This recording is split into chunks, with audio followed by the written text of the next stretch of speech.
Is cancer a metabolic disease? Cancer.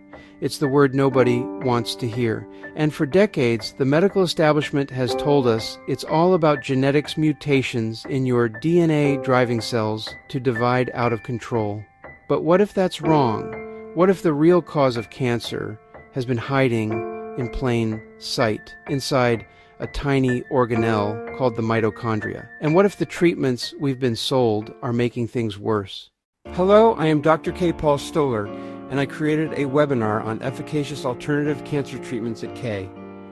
ENNETHSTOLLERMD.com, wherein I provide detailed information on how to treat cancer as the metabolic illness that it is.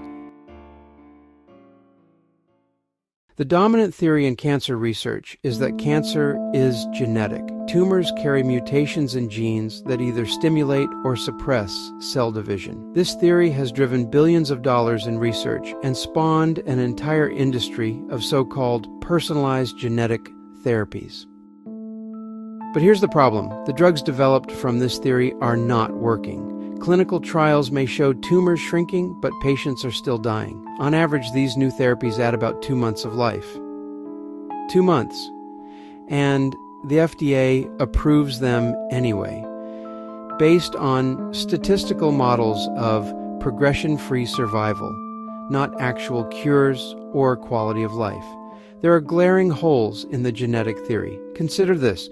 There has never been a documented case of breast cancer in a chimpanzee, despite them sharing over 98% of our DNA. Cancer is also extremely rare in unvaccinated Aboriginal populations living traditional lifestyles.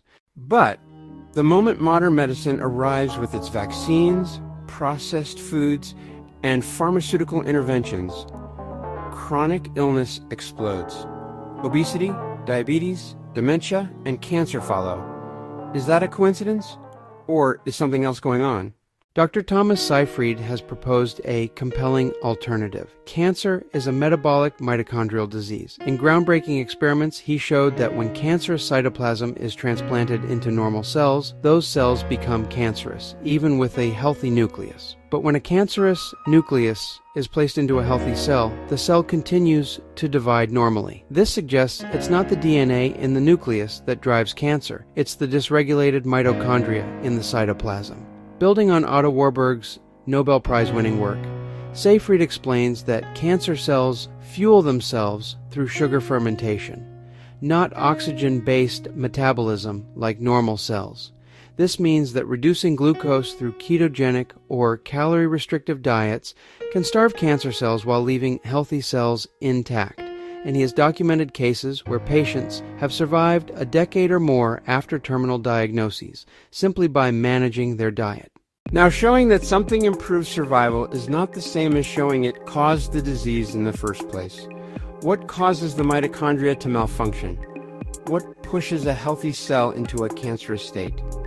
For example, the breast cancer rate is very high in Marin County near the Golden Gate Bridge, and it was a mystery why all these affluent women were getting breast cancer.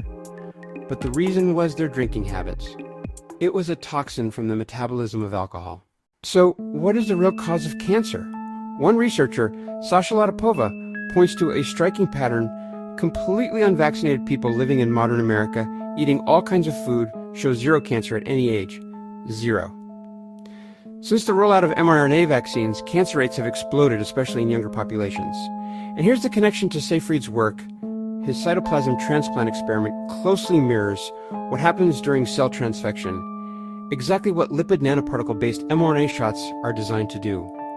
They carry foreign material into cells, bypassing the body's natural defenses.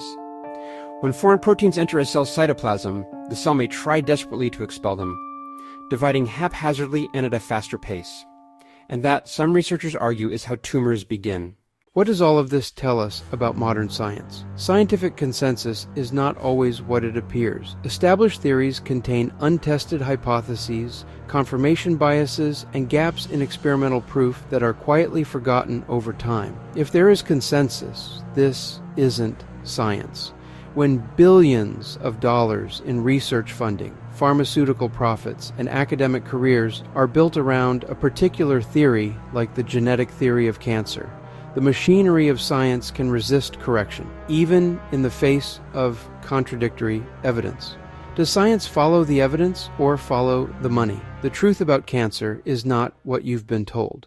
We owe it to ourselves and our families to demand honest, transparent, and courageous science. Share this video, ask the hard questions, and never stop searching for the truth. Truth you can find on my webinar on cancer at kennethstollermd.com. Hope to see you there.